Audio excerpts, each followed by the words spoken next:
పాకిస్తాన్ మాజీ క్రికెటర్ అఖ్తర్తో పాటు చాలా మంది మాజీ క్రికెటర్స్ మోస్విన్ నఖ్వీని దుమ్మెత్తిపోస్తున్నారు. అసలు ఏం జరుగుతుంది? పాకిస్తాన్ క్రికెట్లో రాజకీయాలు జరుగుతున్నాయా?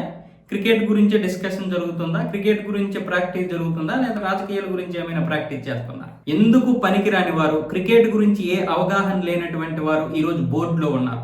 అందుకే ఈరోజు పసిపోనలాగా భారతదేశం ముందు పాకిస్తాన్ పిల్లిలా మారిపోతుంది అని మోస్విన్ నఖ్వీని ఉద్దేశించి అఖ్తర్ అయితే దుమ్మెత్తు పోసాడు, ఉతికి ఆరేసాడు. మోస్విన్ నఖ్వీనే కాదు, ఆ పాక్ జట్టులోని సీనియర్ ఆటగాళ్ళైనటువంటి బాబర్ ఆజం, షాహిన్ అఫ్రిది, షాబాద్ ఖాన్లను కూడా అఖ్తర్ వదిలిపెట్టదు. కీలకమైన మ్యాచ్ల్లో ఒక్క విజయాన్ని కూడా అందించలేని వారిని సూపర్ స్టార్లను చేయడం బహుశా మన క్రికెట్కే చెందిందంటూ వాళ్ళను కూడా గట్టిగా వేసేసాడు. అంటే ఆవేదన. ఇప్పుడు బహిష్కరించినటువంటి మ్యాచ్ని మీరెందుకు ఆడాలి? మీరే కదా బహిష్కరించారు. అంటే ఇది ఒక పెద్ద నాటకం.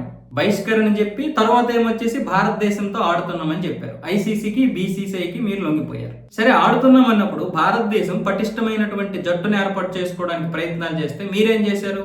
ఇక్కడ మీడియా ముందు ఫోజులు కొట్టడానికి ప్రయత్నం చేశారు. అంతకుమించి ఏం చేశారు? జట్టు పటిష్టమైనటువంటి దీనిగా ఎక్కడ మారింది? ప్రతిసారి భారత ముందు పిల్లికోన్లా మారిపోతున్నాం. కాబట్టి ఇలాంటి వాళ్ళని, అంటే క్రికెట్ రానటువంటి వారిని, క్రికెట్ మీద అవగాహన లేనటువంటి వారిని బోర్డులో ఉంచకూడదు అని ప్రభుత్వాన్ని రిక్వెస్ట్ చేస్తున్నాడు అఖ్తర్.